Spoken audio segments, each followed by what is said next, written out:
told him that he would take birth, in his pastime, Lord Chaitanya. He had the vision of Gauranga. And he was lamenting, when he said, don't worry, I'll take birth.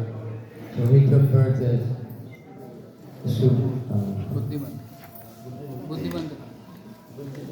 Buddhimanti Khan. He was very, very rich man. A devotee of Lord Chaitanya, very devotee. So who knows what his main contribution was? No. Huh?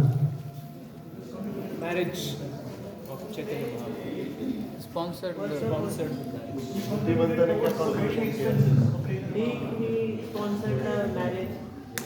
Vishnu For the Vishnu Priya's wedding. Yeah, because he was rich, and nowadays everybody was very materialistically wealthy. There was a lot of competition for weddings. Who would have, like now in India, who can have the most far-out weddings, who can spend the most money. So he decided that Nimai's wedding should be super spectacular. So he made it the most spectacular wedding ever, to show that Nimai was most important. Yes. The place here, Bhaktisiddhanta somehow, found this place and he wanted to buy the land, and it was a jungle, very wild jungle with tigers and nobody around, and the devotees couldn't understand.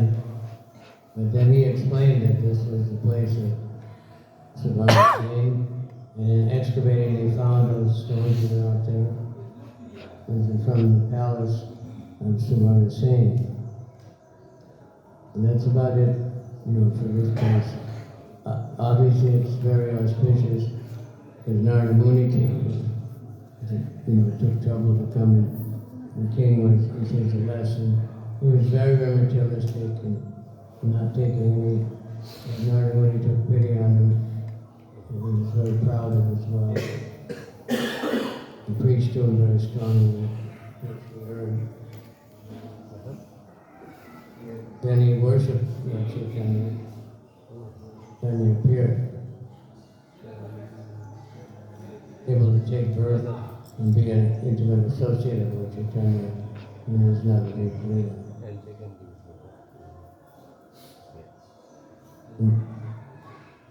Bhaktisiddhanta Saraswati established a temple here.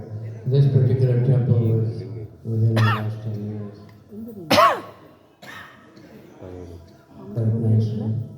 Because ISKCON, by coming to these places every year, has made them quite popular. Nobody really knew about them.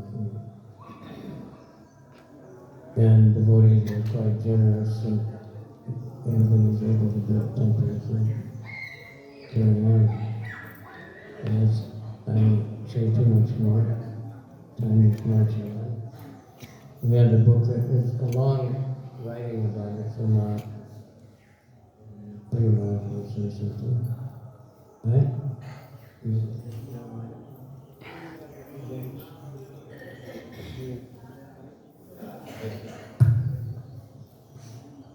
Om Jnana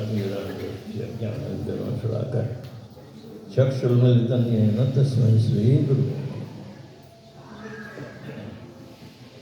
We are reading about Suvarna Vihar.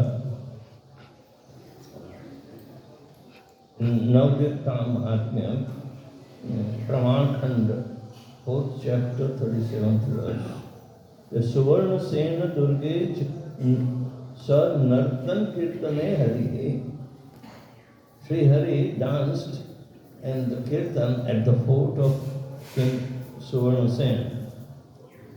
And Navadvip Bhava Taranga Srila Bhakti Vinod Thakur writes as follows. Looking east from there, that is Sridhar Angam, I shall see Suvarna Vihar, the site of King Suvarna Sen's incomparably majestic palace.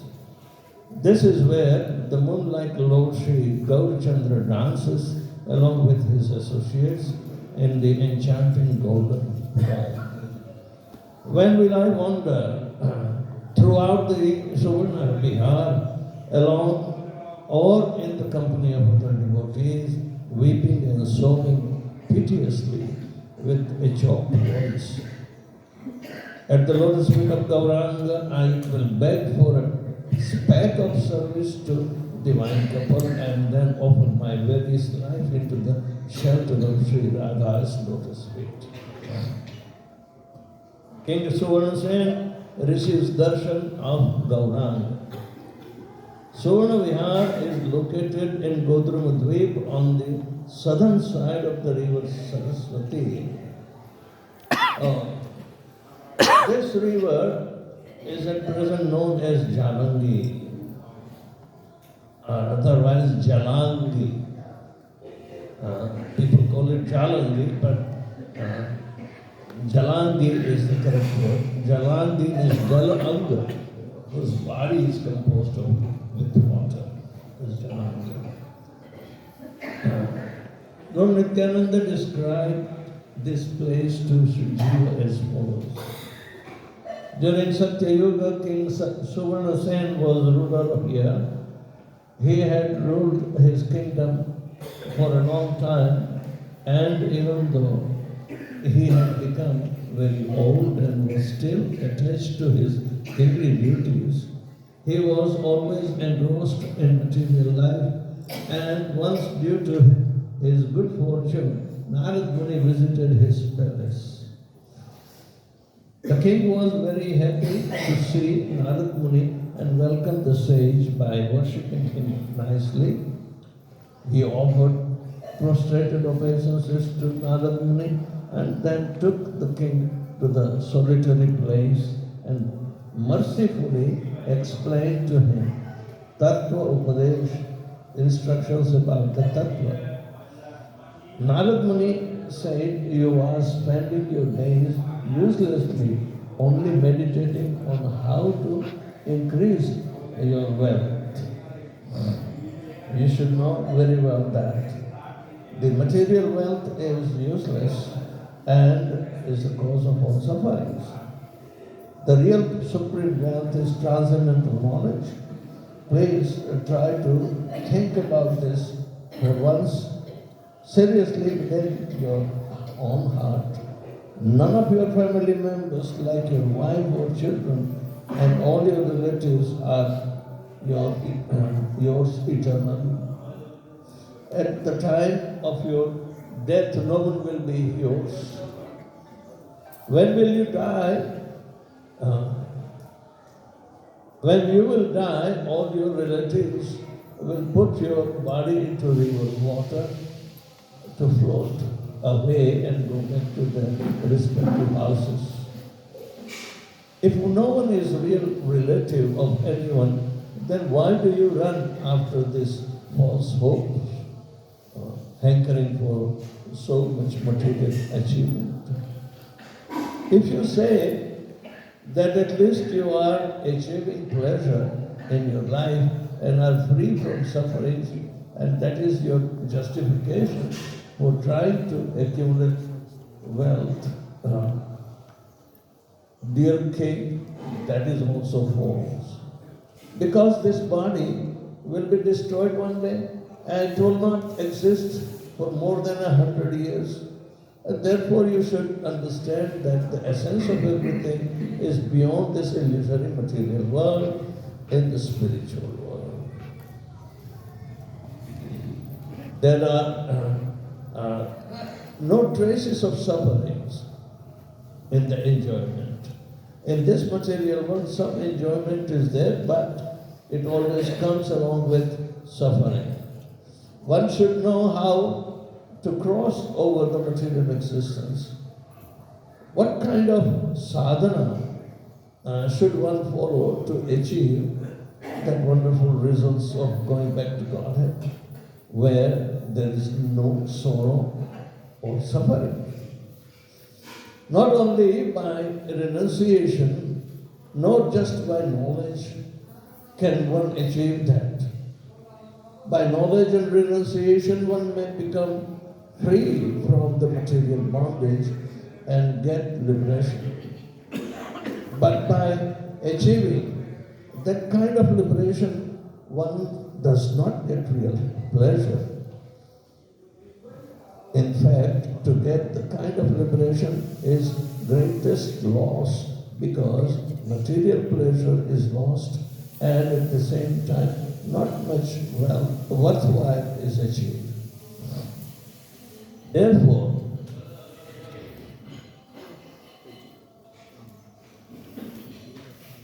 actually, intelligent persons will not accept bhakti or mukti, material sense gratification or liberation. Rather, they practice devotional service to the Lord Sri Krishna, to be detached from material things and attached to the lotus feet of Lord Sri Krishna is everything in one's life, sambandha, videya and purity. Jiva is eternal servant of Sri Krishna. Without bhakti, everything is destroyed. The tree of bhakti, bhakti vriksha, gives the fruit of prema. That fruit is prayojan, or the final goal of life. That Krishna prema is our eternal wealth, in the comparison to which bhakti and mukti are insignificant. Sri Chaitanya is Sat, Chit and Ananda. He is like the sun, the jivas are like rays. The sun and Maya is the shadow. The jiva is the tatastha energy of the Lord, and due to this marginal nature, when he comes in contact with Maya, she puts him in the bondage. When the jiva becomes Krishna bahirmukha, or turns faces away from Krishna, he touches Maya. By coming into contact with Maya, the jiva falls into the bondage of karma. Being caught by the net of Maya, the jiva moves around in the material universes and undergoes lots of sufferings. Due to his attachment to karma and does not get liberation, even if he tries to the best to be free in the suffering. Sometimes the jiva engages in karma, sometimes he engages in Ashtanga yoga practices, sometimes he discusses Brahma Jnanas, sometimes he engages in logic. In spite of all this, he ultimately remains in the bondage due to his non-acceptance of the real wealth of knowledge about his the science of the self. If the jiva, while traversing this material world, gets the association of the sadhu, then he will achieve shraddha or faith. In due course of time, by the practice in devotional service to Lord Sri Krishna, in the association with the devotees, his heart will become free from anarthas, unwanted desires, and then he will achieve nistha, steadiness. After continuing his bhajan at time, due to that nistha, he will develop ruchi or taste, and then later he will develop attachment or asakti to the Lord. From asakti will attain the power which will later bring him to the perform of prema. This is gradual process of achieving pure devotion. By practicing the 9 kinds of devotional service in the association of the devotees, the service in the association of the devotees will one achieve the wealth of Krishna prema. Narad Muni continued, O king, you are very fortunate and have taken birth in Navadvipa. By residing in this Navadvipa Dham, you have achieved greater fortune. Now you should try to develop Shraddha by the association of the sadhu. Strive to achieve prema by engaging in chanting the holy name of Lord Shri Krishna. When Kali Yuga comes, Sri Krishna along with his associate will manifest here in Gauranga Leela. One who chants the holy name of the Lord Gauranga will get the mercy of Lord Sri Krishna and will become eligible to reside in Vrajadham.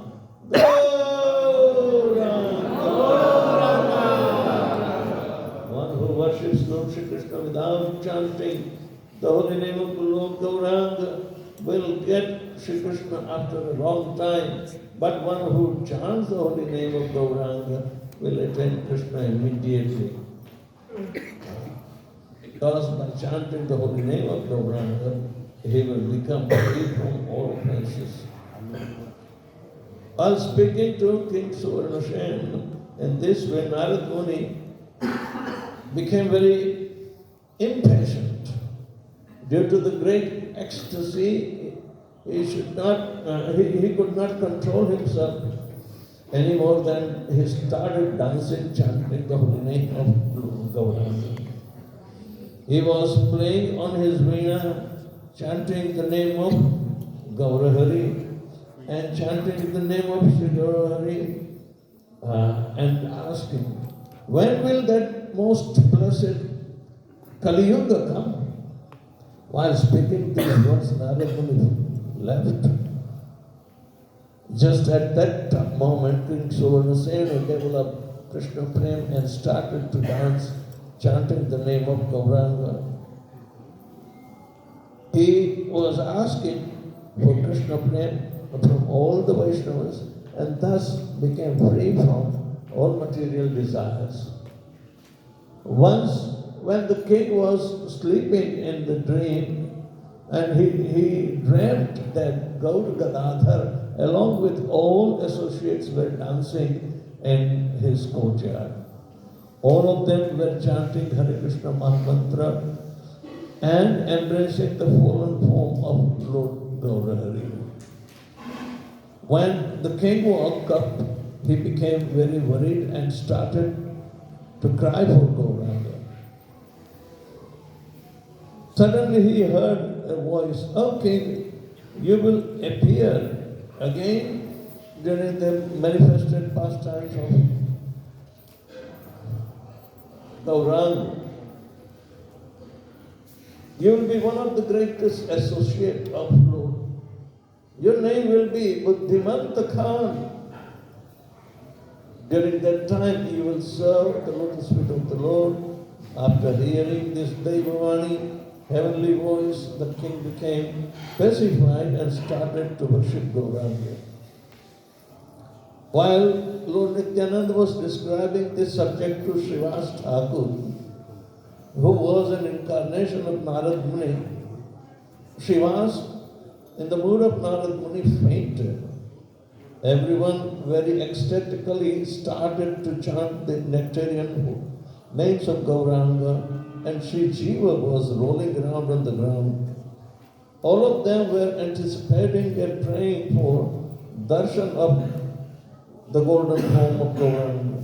Immediately, to their surprise, the most beautiful form of Gauranga appeared right there in front of them, and he started to dance.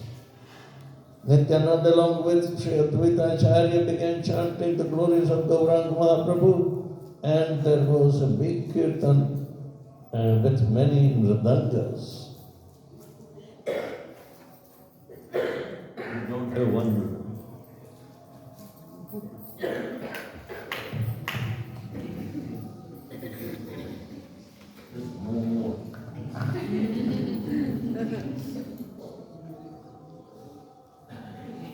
Thus the previous Sankirtan pastimes were manifested in all of them, remained there in great jubilation until the second Prahat midnight. This was written in Navadvip Dham Mahatmya and Parikrama Khand. So Narahari Chakravarti Thakur in his book Sri Bhakti Ratnakar has explained the pastimes of Suvarna Vihar as follows. Once Ishan Thakur took Srinivas on parikrama and described how this place became known as Suvarna Vihar. In this country there was a most fortunate king who was great devotee of Lord Shri Krishna. Narad Muni had many disciples and grand disciples, and one of whom came to king's palace. One day, the king received him with great respect and offered him prostrated obeisances. The king then asked him about the advent of Lord. With very pleasing and sweet words, he, means the disciple of Narad Muni, explained to the king, the Lord will descend in Kali Yuga, accepting the golden color and exhibit wonderful pastimes. He will be engaged in the Sankirtan, which is rarely witnessed by the demigods, including Brahma. The Lord will be made with the Nam Sankirtan and will make the whole world mad, just as Lord danced in the Maharashtra and Vrindavan. In the same way, he will dance and give pleasure to all his devotees. All the dwipa will be filled with happiness. No one can understand the grace of Navadvip unless the associates of the Lord explain them to him.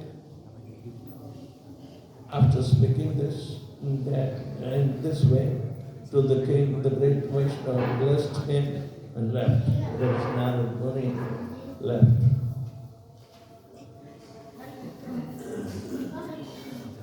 Hearing his words, the living thoughts to himself, shame on my life, shame on my life, on my birth as a human being, always engaged in being the kingly activities.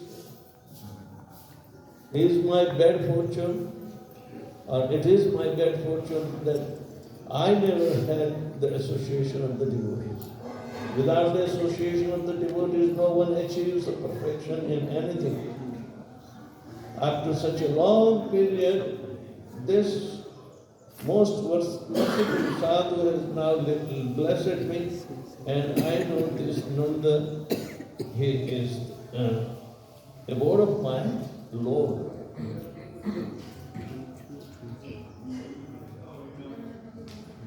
Considering this, he left and felt ecstasy in his heart. He started to shed tears looking towards Navadvipa. While offering prostrated obeisances to the holy Dham, he prayed to Navadvipa Dham to bless him so that he could take birth at that time when the Lord would manifest his pastimes. Just then a voice said, "You will take birth here in Nadia when the Lord descends and manifests his pastimes." Although the king was very happy to hear this, he was still impatient. Bhakta Vatsala Bhagavan Vishwambhara, under the pretext of a dream, revealed to the king his wonderful pastimes. The king saw thousands of devotees playing different varieties of musical instruments and singing in a very sweet voice. That was the way it attracted the whole world. Among those devotees, he saw the moon of Nadia, Shri Gaurachandra, in his most beautiful blue form of Shri Krishna, appearing like a stream of nectar. The king saw the form of Shri Gaurachandra, and immediately that blue form transformed to gold, and he became Krishna Chandra. Gaur Chandra and Krishna Chandra are thus inseparable. The king started to think, who is this golden form, Suvarna Vihar, moving Vihar in crowded Sankirtan? While the king was thinking like this, his dream ended. He became pacified and glorified his own good fortune because he meditated on the Lord in his golden form, Suvarna Vihar, who was moving Vihar there. This place is named Suvarna Vihar. At this very place, Lord Gauranga was present in his manifested pastimes. He performed Sankirtan here, and many people relished seeing him, his dancing. With great ecstasy, people would speak to each other. We have never seen such a beautiful complexion. There is no comparison to it. His moving and dancing is so wonderful that it attracts the people of the three worlds. The mind of one who takes darshan of Suvarna Vihar will drown in the pastimes of Gauranga. Gauranga Mahaprabhu ki